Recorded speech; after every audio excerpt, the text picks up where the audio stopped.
Good afternoon. Urmila Devi PG college से मैं Rajneesh Pandey. BA first year के स्टूडेंट्स को इकोनॉमिक्स फर्स्ट पेपर, जिसका नाम माइक्रो इकोनॉमिक एनालिसिस है, के अंतर्गत आज हम लोग समोत्पाद वक्रों की विशेषताएं, जिसको इंग्लिश में characteristics of iso product curves के बारे में पढ़ेंगे। ठीक है, तो आइए शुरू करते हैं। समोत्पाद वक्र की क्या विशेषताएं हैं, इसी पर हमको चर्चा करनी है। तो यहां पर मैं एक बात आपको बता दूं कि जो तटस्थता वक्र, आपका जो उदासीनता वक्र, अनधिमान जो वक्र जिसको हम बोलते हैं इंडिफरेंस कर्व, जो हम लोग माल विश्लेषण में पढ़ चुके हैं, उपभोक्ता व्यवहार में पढ़ चुके हैं। मैंने आपको शुरू में बताया था, जब आपको आइसो प्रोडक्ट कर्व पढ़ा रहा था, उसकी मीनिंग बता रहा था, उसमें मैंने आपको बताया कि आइसो प्रोडक्ट कर्व जो है, इसका जो कॉन्सेप्ट है वो इंडिफरेंस कर्व के कॉन्सेप्ट जैसा है। इसीलिए मैं यहां पर आपको फिर से बता रहा हूं कि जो आइसो प्रोडक्ट कर्व की जो कैरेक्टरिस्टिक्स है, विशेषताएं हैं, ये जो है इंडिफरेंस कर्व की विशेषताओं से क्या है, काफी कुछ क्या है, समानता है। लगभग जो है जैसी उसकी विशेषताएं हैं, लगभग वैसी ही इसकी विशेषताएं, कुछ मूलभूत अंतर है, बाकी विशेषताएं आपको लगभग देखने को ऐसे ही मिलेंगी। ठीक है, तो आइए सबसे पहले हम समोत्पाद वक्रों की क्या विशेषताएं हैं उसके बारे में यहाँ पर हम देख लेते हैं। उसके बाद एक एक विशेषताओं पर हम विस्तार में चर्चा करते हैं। ठीक है, तो सबसे पहले पहला विशेषता है, यहाँ पर नंबर 1 कर दें। एक समोत्पाद वक्र, जिसको हम आईपी बोल सकते हैं शार्ट में लिखने के लिए, ठीक है, ताकि लिखने में जल्दी हो। एक समोत्पाद वक्र जो है वह उत्पादन के एक स्थिर स्तर को, एक समोत्पाद वक्र उत्पादन के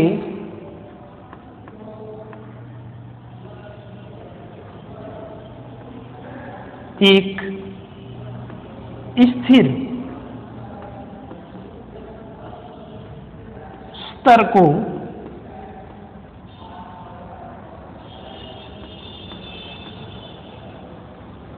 एक स्थिर स्तर को बताता है।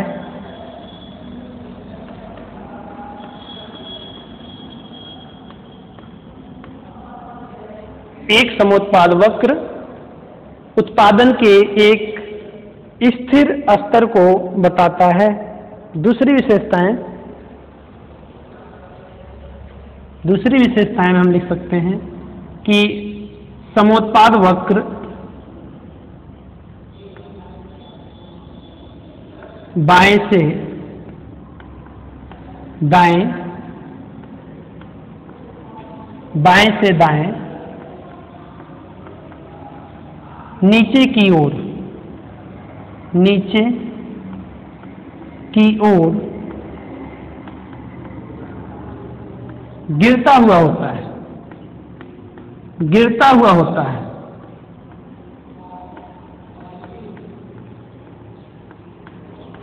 गिरता हुआ होता है, गिरता हुआ होता है। अथवा इसी विशेषता को हम एक और विशेषता, इसी विशेषता को हम एक अलग जो है स्टेटमेंट में लिख सकते हैं। अथवा समोत्पाद वक्र का ढाल ऋणात्मक होता है। इसको इस रूप में भी बोल सकते हैं हम कि समोत्पाद वक्र का ढाल ऋणात्मक होता है, यानी आईपी का ढाल, आईपी का ढाल ऋणात्मक होता है, निगेटिव होता है।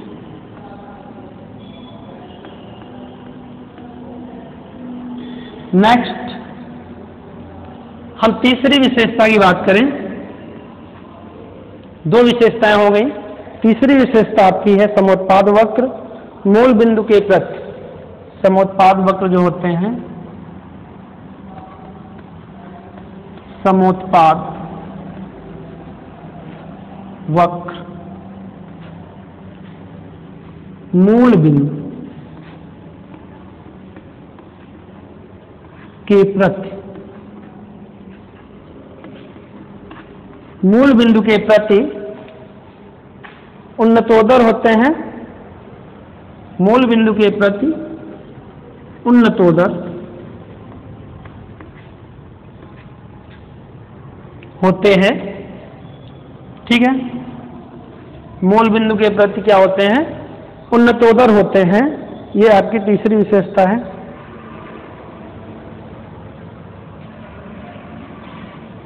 नेक्स्ट है कोई दो समोत्पाद वक्र आपस में एक दूसरे को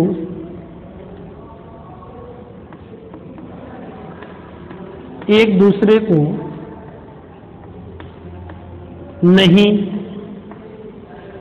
काट सकते, नहीं काट सकते। कोई दो समोत्पाद वक्र आपस में एक दूसरे को नहीं काट सकते। नेक्स्ट अगली विशेषता हम लिखेंगे, समोत्पाद वक्र जितने ऊंचे होते हैं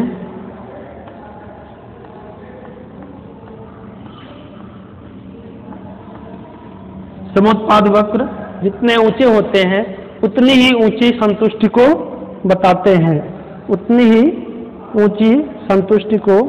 यहाँ पे संतुष्टि की बात नहीं करेंगे, यहाँ पर उत्पादन की बात करेंगे। उतनी ही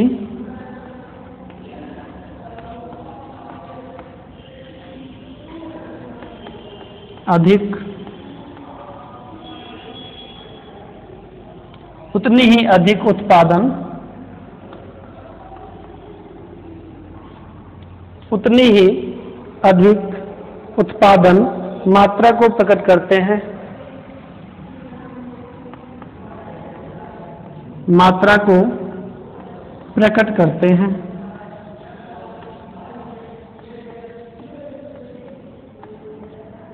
ठीक, जितने ऊंचे होंगे अनधिमान वक्र उतने ही अधिक उत्पादन को, उत्पादन की मात्रा को ये जो है प्रकट करते हैं। अगला है समोत्पाद वक्रों का, समोत्पाद वक्रों का आपस में समांतर होना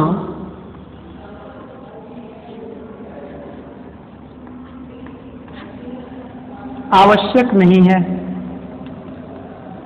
आवश्यक नहीं है। समोत्पाद वक्रों का आपस में समांतर होना आवश्यक नहीं है। नेक्स्ट है दो समोत्पाद वक्रों, दो समोत्पाद वक्रों के बीच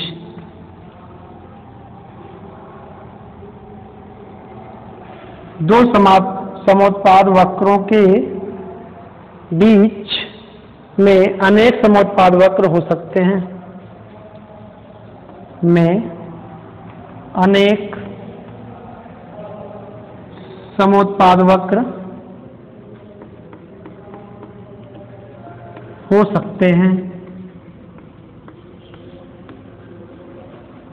अनेक आईपी जो है दो समोत्पाद वक्रों के बीच में हो सकते हैं। नेक्स्ट एंड लास्ट यहां पर कर दें कि समोत्पाद वक्र जो है किसी भी अक्ष को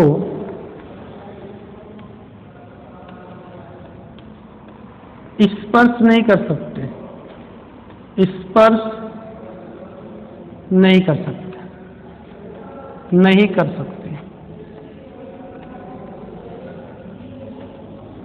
स्पर्श नहीं कर सकते, ये आपकी 8वीं विशेषता है। यहाँ पर मैंने कुल प्रमुख जो है 8 विशेषताओं के बारे में आप हमने जिक्र किया है, और इन 8 विशेषताओं के बारे में जो है अब हम लोग थोड़ा डिटेल में अध्ययन करेंगे कि ये विशेषताएं होती क्या हैं समोत्पाद वक्र से संबंधित। ठीक है, तो आइए एक एक करके जो है हम लोग अध्ययन करते हैं। पहली जो विशेषता है इस पर हम चर्चा कर लेते हैं। यहां पर आप देखिए जो पहली विशेषता है क्या कह रहा है, समोत्पाद वक्र। एक समोत्पाद वक्र, ये समोत्पाद है आईपी फॉर आइसोप्रोडक्ट कर्व। एक समोत्पाद वक्र उत्पादन के एक स्थिर स्तर को बताता है। तो समोत्पाद वक्र की इस विशेषता को समझने के लिए आपको समोत्पाद वक्र की परिभाषा याद कर लीजिए, इसका कॉन्सेप्ट याद कर लीजिए क्या कहता है। समोत्पाद वक्र वे वक्र होते हैं जिन पर स्थित प्रत्येक बिंदु दो साधनों के, साधनों मतलब उत्पादन के साधनों, दो साधनों के उन विभिन्न मात्राओं को बताते हैं जिनसे समान मात्रा में उत्पादन होता है, जिनसे समान मात्रा में उत्पादन होता है। इसी कॉन्सेप्ट पर आधारित आपका पहला विशेषता है कि जो समोत्पाद वक्र है वो उत्पादन के एक स्थिर स्तर को बताता है।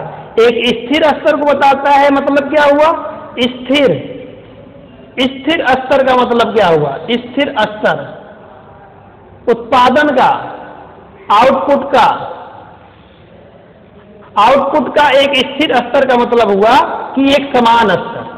स्थिर स्तर मतलब क्या हुआ, समान, समान, समान उत्पादन की बात की जा रही है कि आइसोप्रोडक्ट कर्व जो है ये समान मात्रा में उत्पादन करता है। एक आइसोप्रोडक्ट कर्व जो है उस पर स्थित जितने भी उस पर स्थित आपके जो है संयोग होंगे, सभी के सभी संयोग जो है क्या करते हैं, एक समान मात्रा में जो है उत्पादन को बताते हैं। यानी प्रत्येक दो साधनों की बात कर रहे हैं। यहां पर मान लीजिए ये कैपिटल है, यहां पर ये लेबर है, लेबर और कैपिटल दो साधनों के द्वारा हम किसी भी संयोग पर, है ना, ये आपके विभिन्न संयोग हैं, मान लीजिए ए है, बी है, सी है ना, हर एक संयोग पर आप दोनों साधनों के द्वारा जो उत्पादन प्राप्त होता है वो समान मात्रा में होता है, क्योंकि ये संयोग जो है किस पर स्थित है, ये आपके आईपी पर या आईक्यू, इसको आईपी या आईक्यू दोनों बोलते हैं, है ना, समोत्पाद वक्र को।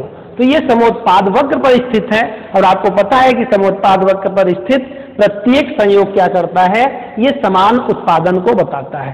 तो यहाँ पर जब समान उत्पादन हर एक पर है, तो जब समान उत्पादन है इसका मतलब क्या हुआ कि समोत्पाद वक्र जो है समान उत्पादन अर्थात स्थिर स्तर पर जो है ना, उत्पादन के एक स्थिर स्तर को बताता है। स्थिर है उत्पादन मतलब उत्पादन में परिवर्तन नहीं हो रहा है, उत्पादन परिवर्तन नहीं हो रहा है, इसका मतलब है कि एक जैसा उत्पादन हो रहा है, समान उत्पादन हो रहा है। वही चीज यहाँ पे कहा गया है कि एक जो है आपका समोत्पाद वक्र उत्पादन के एक स्थिर स्तर को बताता है, जो कि आप इसके कॉन्सेप्ट से, इसकी परिभाषा से, इसकी अवधारणा से आपको क्लियर हो गया। ठीक है, नेक्स्ट हम बात करते हैं अगला, दूसरा जो है विशेषता, आप देखिए क्या लिखा हुआ है।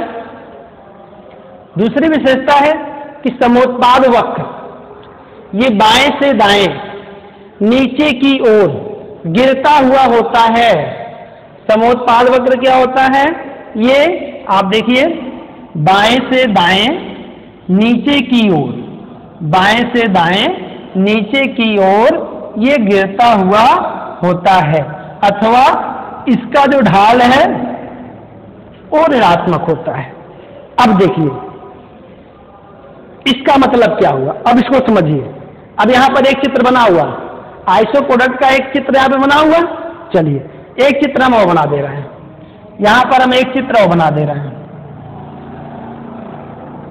हम परिकल्पना कर लेते हैं एक रॉन्ग, गलत ना, गलत परिकल्पना हम करते हैं कि चूंकि ये कह रहा है यहाँ पर कि यहाँ पर हम लेबल ले रहे हैं, यहाँ पर कैपिटल, ये कह रहा है कि समोत्पाद वक्र जो है बाएं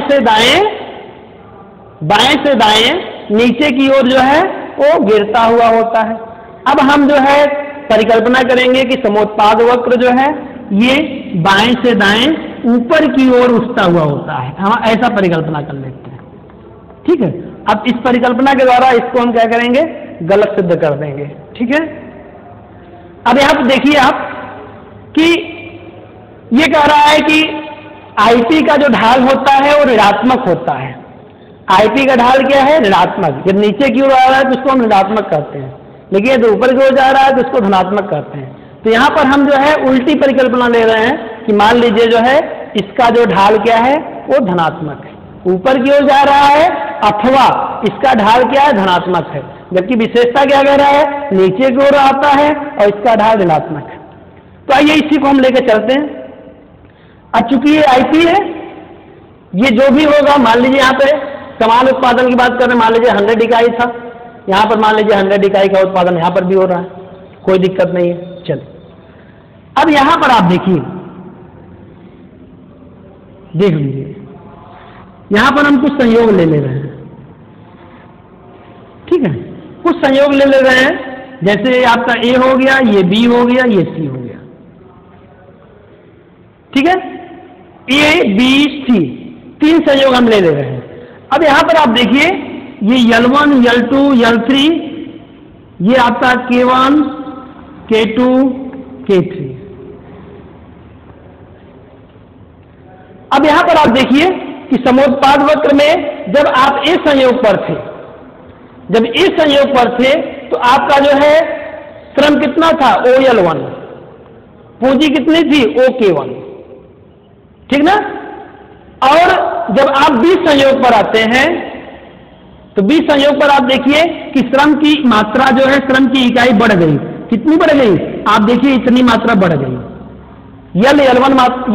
L1 L2 मात्रा बढ़ गई, अर्थात OL1 से बढ़कर कितना हो गया, OL2 हो गया।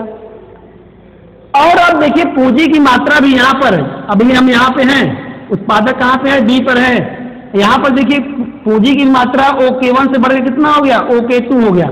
वृद्धि कितना हुई, उतनी हुई। तो यहां पर आप देखिए कि 20 संयोग पर जाने पर श्रम में भी वृद्धि हो रही है और पूंजी में भी वृद्धि हो रही है, दोनों में वृद्धि हो रही है।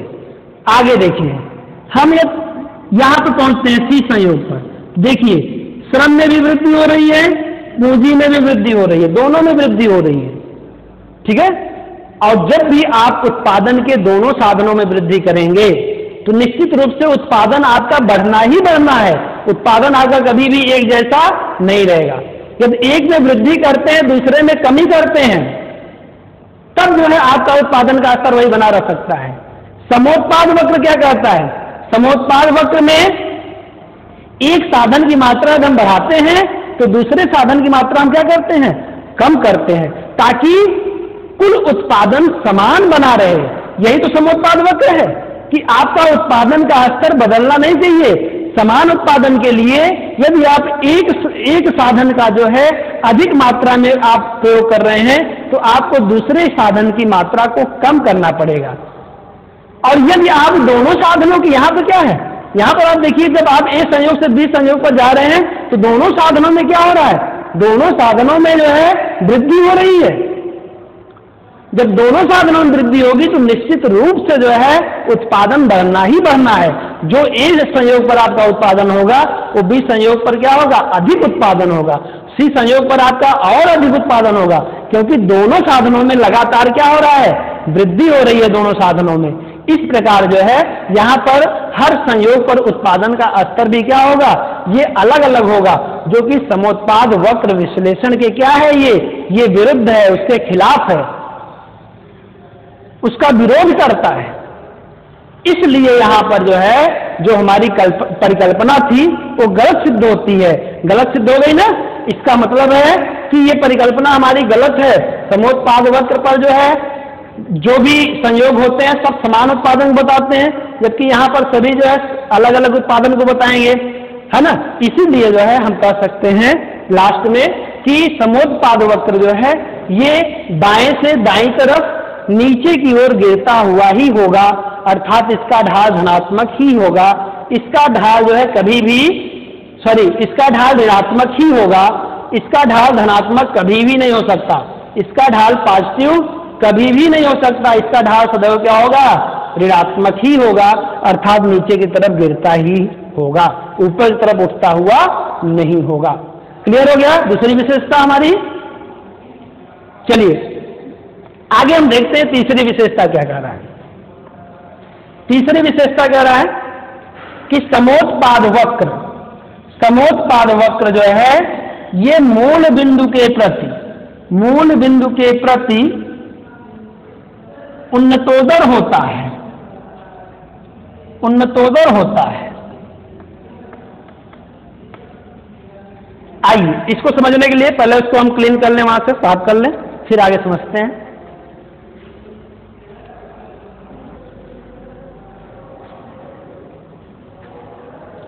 देखिए जो तीसरी विशेषता है समोत्पाद वक्र की, ये क्या कह रहा है कि मूल बिंदु के प्रति क्या होता है, ये उन्नतोदर होता है। पहली बात तो उन्नतोदर का मतलब आप समझ लीजिए, उन्नतोदर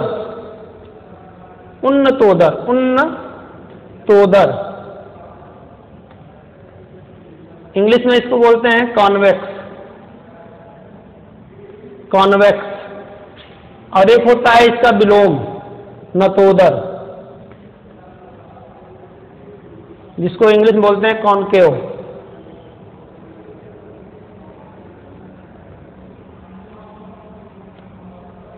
ठीक है। हाँ, अब मैं आपको बताऊं कि उन्नतोदर क्या होता है और नतोदर क्या होता है। यहां पर आप देखिए,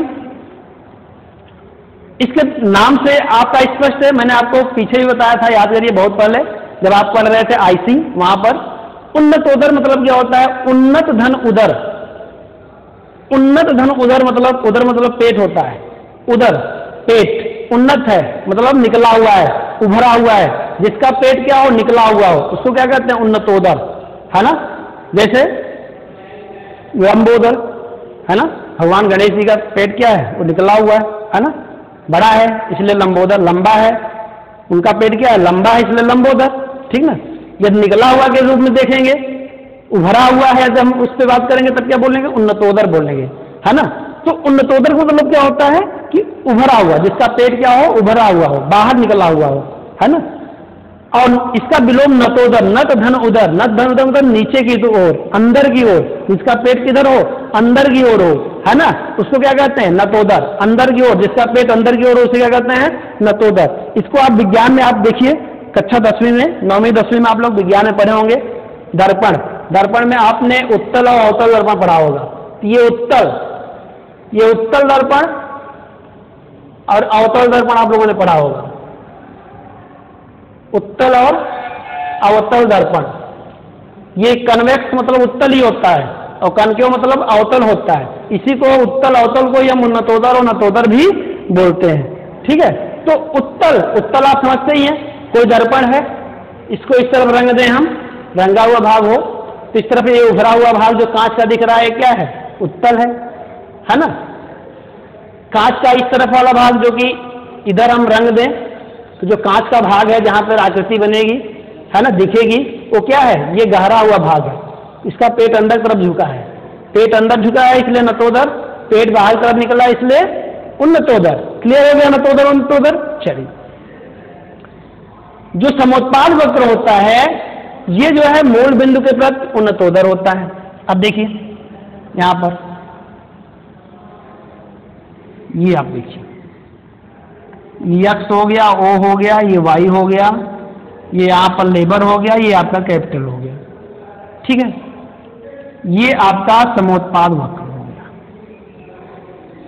अब इसमें कह रहा है मूल बिंदु कौन सा होता है, आपको बार बार बताया जाता है, ये मूल बिंदु होता है। ये जो है क्या होता है, ओ जो है आपका, ये मूल बिंदु होता है। मूल बिंदु के प्रति उन्नतोदर होता है, मतलब इसकी तरफ, यहां से आप देखें, यहां इस तरफ देखिए, ये इस आकृति का इस तरफ भाग क्या है, इस तरफ देखिए, इसका पेट निकला हुआ है, देख रहे ना, इस तरफ इसका पेट क्या है, मूल बिंदु की तरफ क्या है, इसका पेट निकला हुआ है ना। तो इसीलिए कहते हैं कि मूल बिंदु के तरफ क्या होता है, ये उन्नतोदर होता है, दिख रहा है, उन्नतोदर होता है ना। और ये आपका आईपी हो गया। ये क्यों होता है, क्योंकि जो आपका सीमांत प्रतिस्थापन दर होता है MRTS, ये आईपी के लिए क्या होता है, घटती हुई होती है, घटती हुई। आपको पीछे क्लास में घटती हुई सीमांत प्रतिस्थापन दर का सिद्धांत मैंने आपको बताया था। और आईपी के लिए जो है समोत्पाद वक्र के लिए ये क्या होता है, घटती हुई होती है ना। मैंने आपको समझाया था, आप देखिए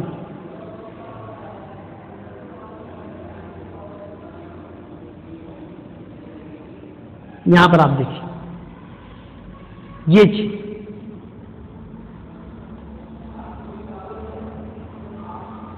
ये चीज देखिए, यहां पर जो ये प्रतिस्थापन दर होगा है, देखिए ये चीज है आपका, यही है तकनीकी प्रतिस्थापन की सीमांत दर के कारण, है ना। तीन, मान लीजिए 3 पूंजी के लिए एक श्रम के लिए 3 पूंजी का प्रतिस्थापन, यहां पर आप देखिए, यहां 2 पूंजी के लिए 1 श्रम का प्रतिस्थापन, यहां जो है आप देखिए 1 पूंजी के लिए 1 श्रम का प्रतिस्थापन, यहां पर देखिए 3:1, यहां पर 2:1, यहां पर 1:1। क्या हो रहा है, ऐसे ही आपको दिख रहा है कि यहां पर अधिक, यहां पर कम, यहां पर और कम, यानी शुरू में अधिक, धीरे धीरे क्या हो रहा है, कम हो रहा है। जो प्रतिस्थापन हो रहा है, जिसका पूंजी का प्रतिस्थापन हो रहा है ना, कौन प्रतिस्थापित कर रहा है, श्रम कर रहा है। तो ये प्रतिस्थापन की दर क्या है, दिन पे दिन देखिए घटती जा रही है, हर अगले कदम पे क्या हो रहा है, घटती जा रही है। इसलिए घटती हुई सीमांत प्रतिस्थापन दर करते हैं। और ये घटती हुई सीमांत प्रतिस्थापन दर यहाँ पे क्रियाशील है, इसीलिए इसका ढाल क्या होता है, ये ऋणात्मक होता है, या कह लीजिए ये जो है मूल बिंदु की तरफ क्या होता है, उन्नतोदर होता है। इसीलिए इसका जो उदर होता है किधर झुक जाता है, मूल बिंदु की तरफ, ठीक है। लेकिन हम यहाँ पर परिकल्पना करेंगे कि ये बात जो है हम नहीं मानेंगे, हम मानते हैं, हम इसको जो है गलत परिकल्पना लेकर सिद्ध कर सकते हैं कि मान लीजिए जो है, चूंकि ये कह रहा है कि उन्नतोदर होता है, इसका मतलब है कि नतोदर नहीं हो सकता। लेकिन हम मान चल रहे हैं कि जो आईपी होगा उसका जो वह जो होगा उसका जो उदर होगा वो क्या होगा, नतोदर होगा। किसकी तरफ, मूल बिंदु की तरफ। अब ये मूल बिंदु है, ये यक्स हो गया, ये वाई हो गया, ये लेबर हो गया, ये आपका कैपिटल हो गया। यहां पर देखिए पेट इसकी तरफ गहरा है, तो कैसा हो जाएगा, आकृति ऐसी बन जाएगी, इस तरीके से ऐसी बनेगी, है ना। अब देखिए यहां पे, अब यहां पर आप देखिए ये आपका आईपी हो गया। आईपी क्या हो गया, यहां पे हम मान चल रहे हैं कि नतोदर है, इसकी तरफ जिसका पेट क्या है, गहरा है। अब यहां पे आप देखिए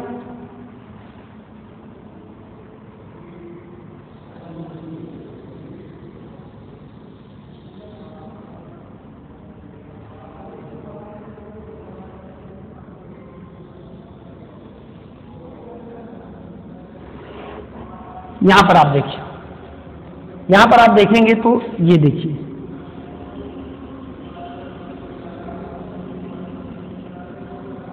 बहुत ही ध्यान से आप देखिए।